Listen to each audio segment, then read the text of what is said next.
So hello बच्चा, welcome back. बच्चा, मुझे पता है कि जब आपका एग्जाम इतना नजदीक आ जाता है तो टेंशन और नर्वसनेस बढ़ जाती है, और कसम से सच मानिए, आपके साथ साथ आपके मोहित सर की भी ना थोड़ी सी नर्वसनेस तो हो ही जाती है आपके एग्जाम को लेके। तो ध्यान से मेरी बात को सुनिएगा। आपके टेंशन को कम करने के लिए आपके सामने एक सेशन है, और क्योंकि ये सेशन आप देख सकते हैं थोड़ा सा लंबा है, तो यहाँ पे आपको टाइम स्टैम्प भी मेंशन्ड है हर पर्टिकुलर चैप्टर के हिसाब से।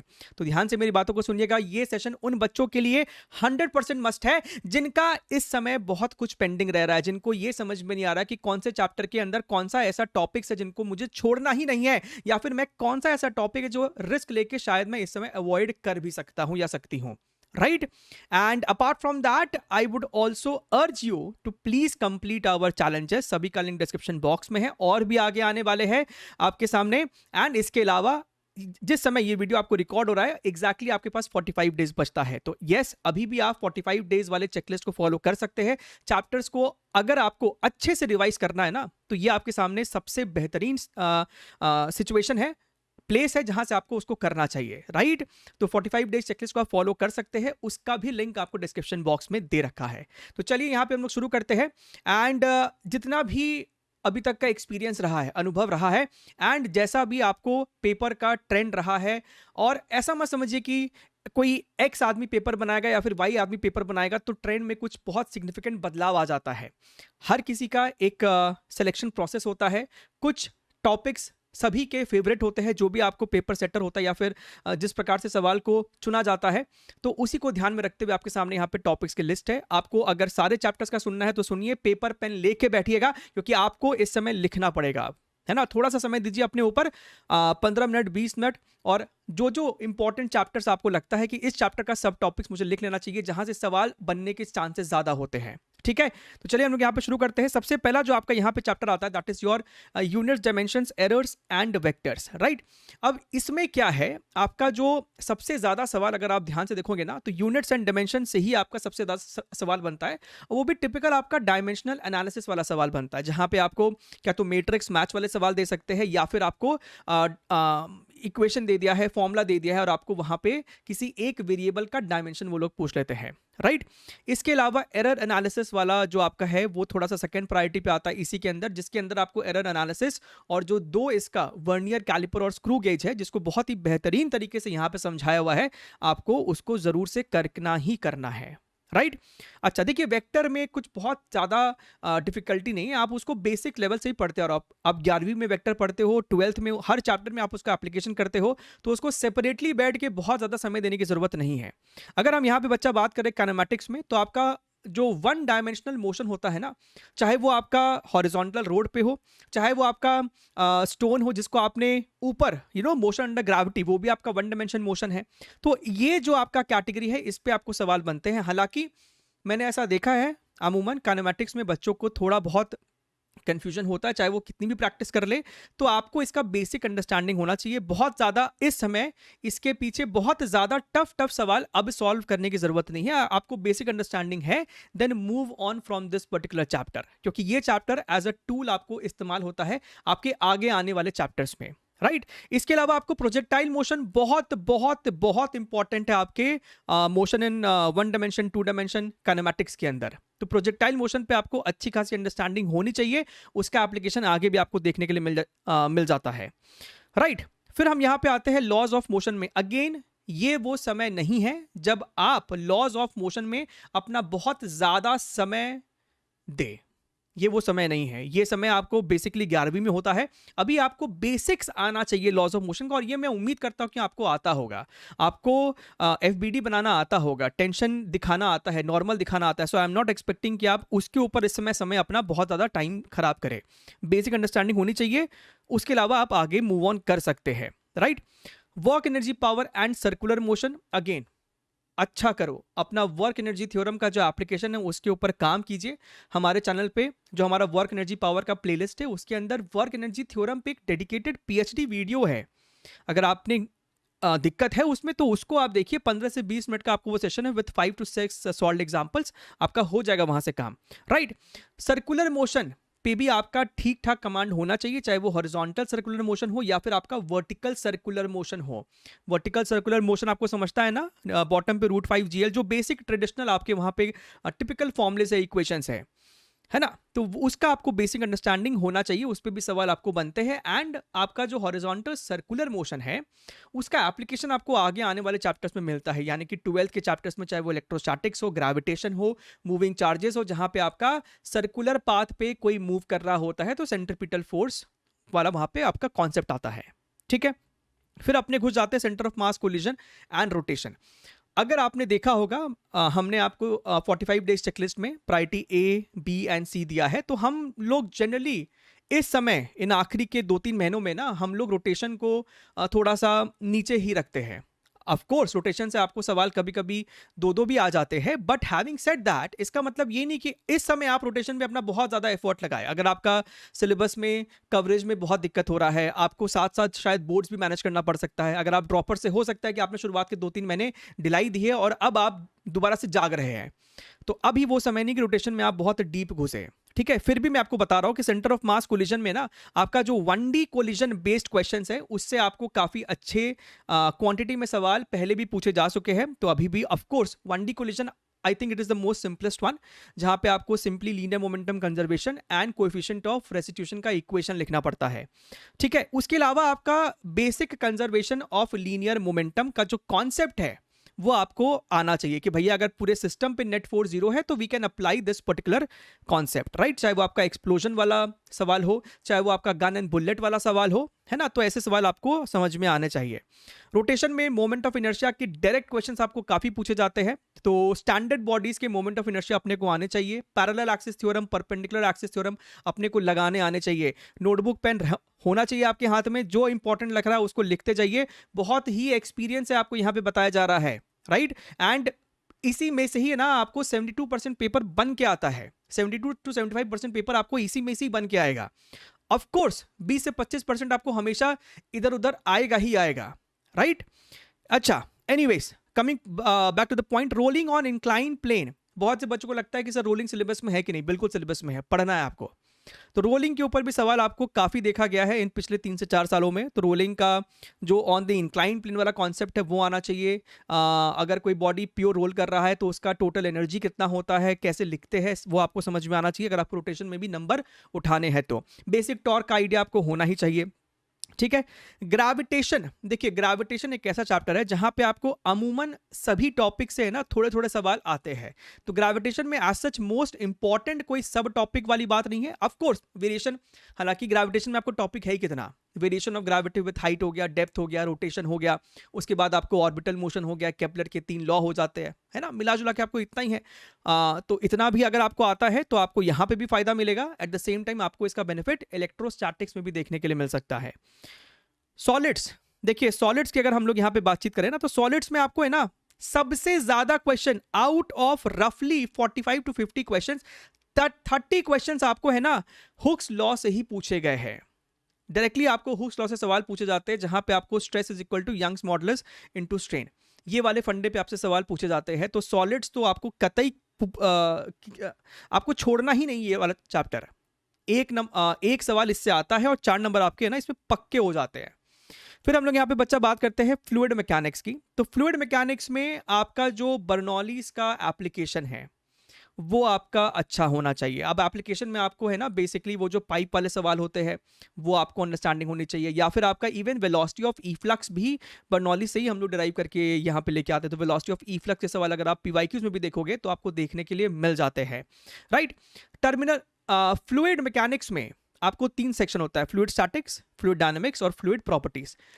जो अभी हमने बताया बर्नौलीज और ये सब, ये आपको फ्लूइड डायनामिक्स में देखने मिलता है, लेकिन आपको ओवरऑल फ्लूइड प्रॉपर्टीज थोड़ा सा आसान लगता है as compare to JEE Mains की अगर हम बात करें, नॉट फॉर एडवांस। एडवांस में फ्लूइड प्रॉपर्टीज से ही टफ सवाल बनते हैं, लेकिन मेंस में आपको फ्लूइड प्रॉपर्टीज के आसान सवाल बनते हैं, चाहे वो आपको सरफेस टेंशन के सवाल हो, बबल वाले सवाल हो, ड्रॉप वाले सवाल हो, ड्रॉप कोलेस कर गया है, टूट गया है, सरफेस एनर्जी वाले सवाल हो, टर्मिनल वेलोसिटी के सवाल हो, तो ये आपको आना चाहिए, right? F is equal to eta A d v by d y, right? तो वो आपको आना चाहिए। एसएचएम की बात करें, एसएचएम अगेन आपको एक ऐसा टॉपिक है जिसके सवाल किसी और चैप्टर के साथ मिक्स होकर आने के संभावना ज्यादा रहते हैं।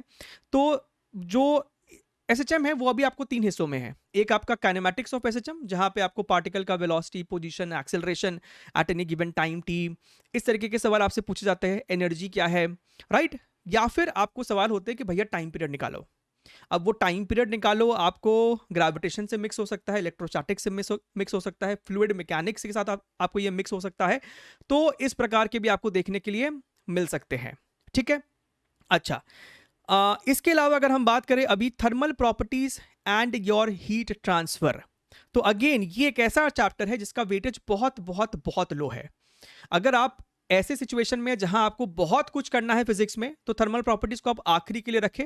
टाइम मिला तो कीजिए, नहीं तो आप इससे मूव ऑन कर सकते हैं। अदरवाइज अगर आपको करना ही है तो देखिए थर्मल प्रॉपर्टीज के भी ना छोटे छोटे हर टॉपिक से सवाल बन ही जाते हैं। एक समय था कि न्यूटन्स लॉज ऑफ कूलिंग से सवाल आते थे, लेकिन अब तो वो आपके सिलेबस से ही हटा दिया है, मेंस के सिलेबस से, तो उसको तो आप मेंस के लिए स्किप कर सकते हैं। अदरवाइज इससे आपको जो स्टैंडर्ड थर्मोमेट्री के सवाल होते हैं या फिर कैलोरीमेट्री के सवाल होते हैं एक्सपेंशन, तो यहाँ पे आपको मिला जुला के सभी से ना कुछ कुछ सवाल बन सकते हैं। राइट, अच्छा। Kinetic theory of gases and your thermodynamics, very important.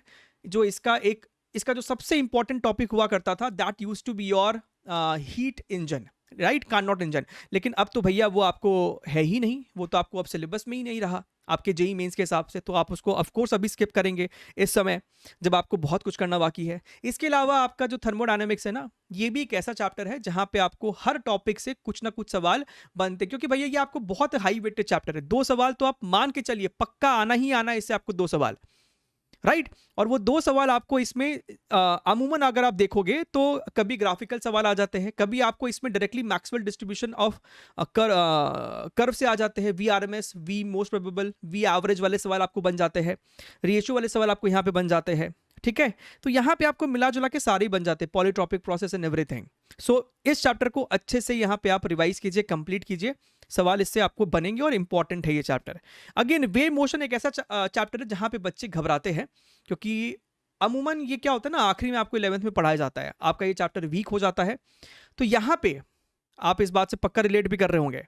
Wave motion में आप इस समय क्या करो, अगर आपको अपनी प्रोबेबिलिटी बढ़ानी है इसमें नंबर उठाने की, तो जो वेव इक्वेशन होता है ना, वेव मोशन में जो आप वेव इक्वेशन पढ़ते हो उसके सारे पैरामीटर को समझ लो, है ना। आपको जो यहाँ पे y is equal to a sine के एक्स माइनस ओमेगा टी, तो यहाँ पे भैया a क्या है, k क्या है, ओमेगा क्या है, वेव का स्पीड कैसे निकालते हैं, राइट। अगर कोई धागा है तो उस पर वेव का स्पीड कैसे होता है, under root tension upon mu करके।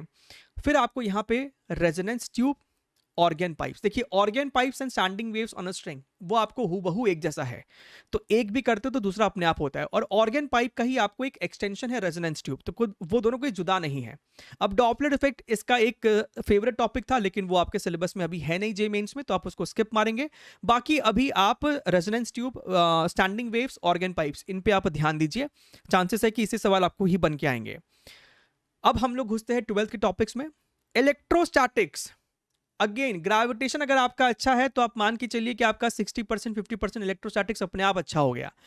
फिर भी इलेक्ट्रोस्टैटिक्स में अगर हम बात करें तो आपको कूलम्स लॉ, चाहे वो आपका कूलम्स लॉ हो या फिर पोटेंशियल एनर्जी का कॉन्सेप्ट हो, वैसे वैरायटी के सवाल पे आपका अच्छा कमांड होना चाहिए। Electric field due to various structures, चाहे वो आपका रिंग हो, आपका इनफाइनाइट वायर हो, फाइनाइट वायर हो, सेमी इनफाइनाइट वायर हो, सेमी सर्कुलर वायर हो, आर्क हो, आपका डिस्क हो, आपका सॉलिड स्फीयर हो, हॉलो स्फीयर हो, कंडक्टर हो, नॉन कंडक्टर हो, सब आपको क्लैरिटी होना चाहिए। Electrostatics again very very important and high weighted chapter, mains के लिए भी और आपका एडवांस के लिए भी।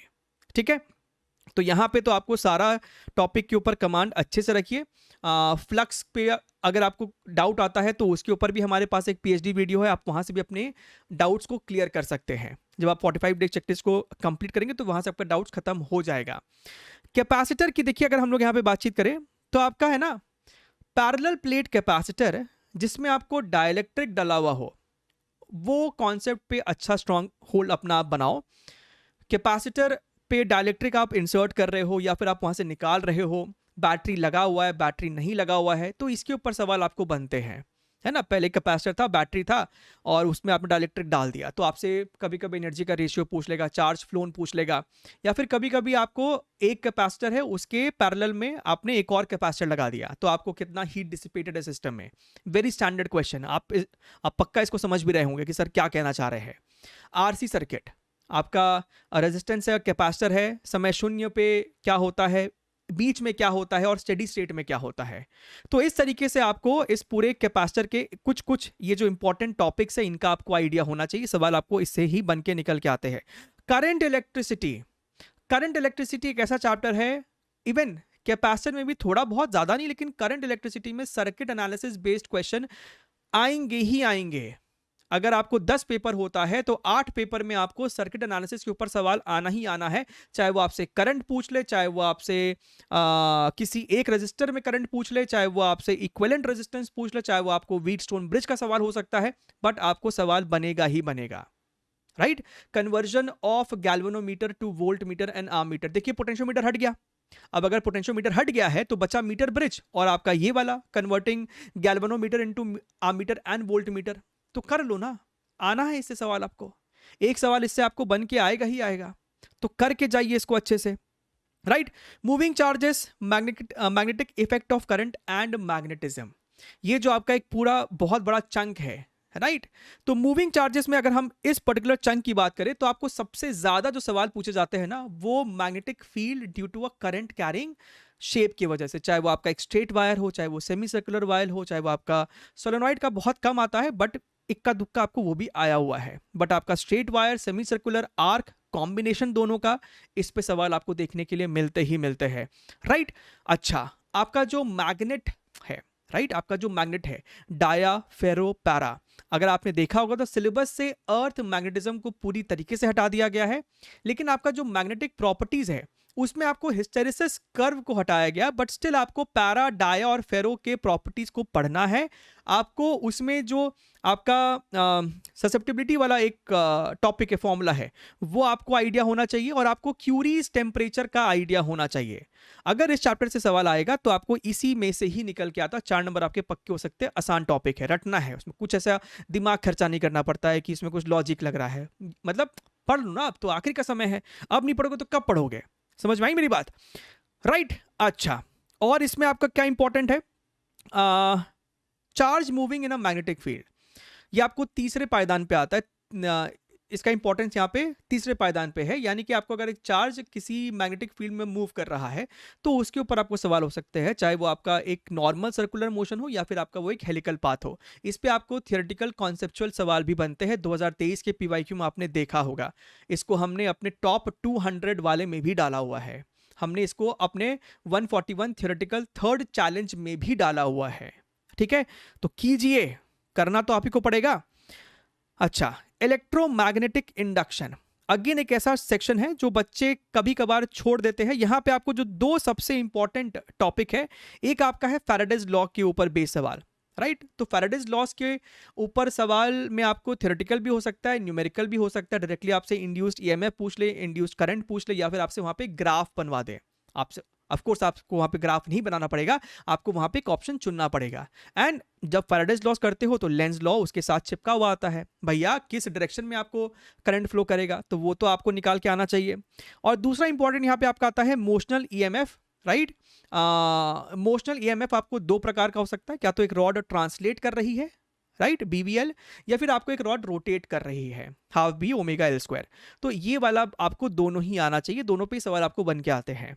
ठीक है, इसके अलावा आपको growth and DK of current in LR circuit, ये 3 आपका सबसे इंपॉर्टेंट है आपके ईएमआई वाले में। उसके अलावा आपको कभी कभार इक्का दुक्का सवाल आपको म्यूचुअल इंडक्टेंस पे देखने मिल जाता है, एक सर्कुलर लूप है, सेंटर में एक छोटा लूप है, या फिर एक स्क्वायर लूप है, सेंटर में एक छोटा स्क्वायर लूप है, या फिर सर्कुलर लूप है, वॉटएवर, ऐसे सवाल आपको देखने के लिए मिल सकते हैं।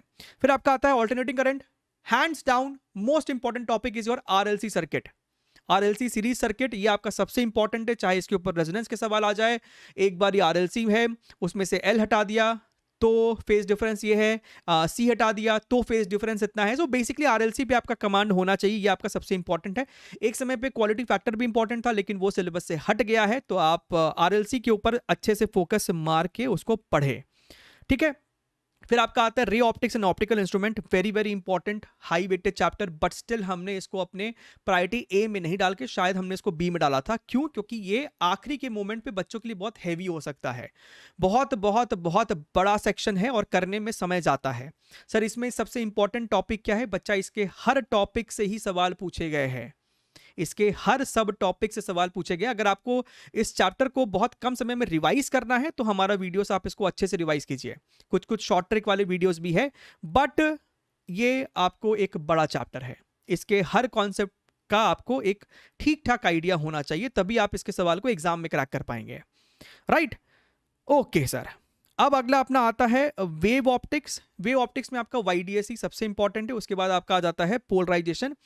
देखिए वाईडीएसी जब हम लोग यहाँ पे बोल रहे हैं तो आपके वाईडीएसी वाले सवाल तो है ही इंपॉर्टेंट, इसके अलावा आपका मैक्सिमम इंटेंसिटी बेस्ड वाले जो आपके सवाल होते हैं कि आपका आई मैक्सिमम कितना है, आई मिनिमम कितना है, उसका रेशियो कितना है, दो आपका लाइट होता है जाके इंटरफियर कर रहा होता है वहाँ पे, अगर दोनों की इंटेंसिटी अलग अलग है तो in that case I maximum I minimum का रेशियो अपने से पूछता है, बहुत बार पूछा है अपने लोगों से। इसके अलावा आपका पोलराइजर वाला सवाल, राइट, मैलस लॉ, ये आपके लिए इंपॉर्टेंट है, उसको जरूर से कीजिएगा। बहुत आसान टॉपिक के सवाल आपको बनते हैं, आपसे होना भी चाहिए। ये तीन आपके लिए सबसे ज्यादा इंपॉर्टेंट सेक्शन है वेव ऑप्टिक्स में। ईएम वेव्स, इसमें क्या ही बोलेंगे, सब कुछ कर लो, छोटा सा है, 4 नंबर पक्का है ना, सब कुछ इसमें करना है। स्पेशली आपको ई सी और बी का जो रिलेशन है, चाहे वो आपको मैग्नीट्यूड के लिए हो या फिर आपको वेक्टर के लिए, डायरेक्शन के लिए हो, इसके ऊपर आपको सवाल भारी मात्रा में आते हैं। अच्छा, फिर आपका आता है semiconductor. By the way communication हट गया है ना, ध्यान रखना।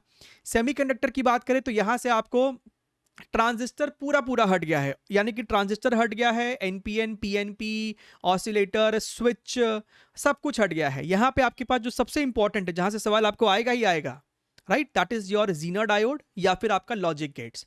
ये दोनों आपको सबसे इंपॉर्टेंट है। 2023 में आपको इससे थ्योरेटिकल क्वेश्चन भी देखने के लिए मिले थे, चाहे वो आपका सोलर सेल हो, चाहे वो आपको एलईडी हो, फोटो डायोड हो, तो इसके ग्राफ्स आप एनसीईआरटी से जरूर से देख के जाइएगा। And Zener and logic gate तो आप हमारे चैनल से ही इसको खत्म कर सकते हो, कोई भी दिक्कत वाली बात उसमें नहीं है। पीवाईक्यू करिए, आपका काम सॉर्टेड है। मॉडर्न फिजिक्स की बात करेंगे तो देखिए मॉडर्न फिजिक्स में इंपॉर्टेंट बोलना ही अपने आप में महापाप होगा। मॉडर्न फिजिक्स से आपको 3 से 4 सवाल आते हैं, 12 से 16 नंबर आपको जेब में डाल के वो लोग देते हैं। एंड इससे मेंस में आपको रेडियो एक्टिविटी ऑलरेडी हटा हुआ है, आपको अल्फा बीटा गामा डी के हटा हुआ है, तो आपके पास अब क्या ही बचा, आपके पास बचता है फोटो इलेक्ट्रिक इफेक्ट, उससे एक सवाल, या फिर आपको बनता है न्यूक्लियर फिजिक्स से एक सवाल, जहां पे आपको मास डिफेक्ट वाले सवाल हो सकते हैं, या फिर बाइंडिंग एनर्जी वाले सवाल आपको बन सकते हैं, या फिर आपको यहाँ पे बनते हैं। अच्छा, कुछ बच्चे पूछते हैं कि सर एक्सरे करना है कि नहीं, एक्सरे कर लो, हालांकि उससे सवाल 300 में से शायद एक या दो ही सवाल पूछा होगा 4 सालों में, बट आखिरी में आप उसको एक बारी नजर फेर लेना उसके ऊपर भी। एटॉमिक फिजिक्स से आपको सवाल बनते हैं, है ना, आपका जो इलेक्ट्रॉन ट्रांजिशन वाला सवाल होता है, Lyman Balmer Paschen Pfund bracket, right. Photo electric हमने बोल ही दिया है, डी ब्रॉगली वेवलेंथ। तो मिला जुला के आपका मॉडर्न फिजिक्स तो आपको पूरा पूरा करके जाना है, सभी का सभी आप आसानी से, राइट, ये सारे सब टॉपिक्स पे का रिवीजन आप यहाँ से अच्छे से डिटेल में कर सकते हैं 45 डेज चेकलिस्ट के थ्रू। चैलेंजेस को खत्म कीजिए, प्रीवियस ईयर क्वेश्चंस को यहाँ से सॉल्व कीजिए एंड अपना रिजल्ट लेके आइए। ठीक है, चलिए, डू शेयर योर कमेंट और हम लोग मिलते रहेंगे। Take care, wish you all the very best and bye bye.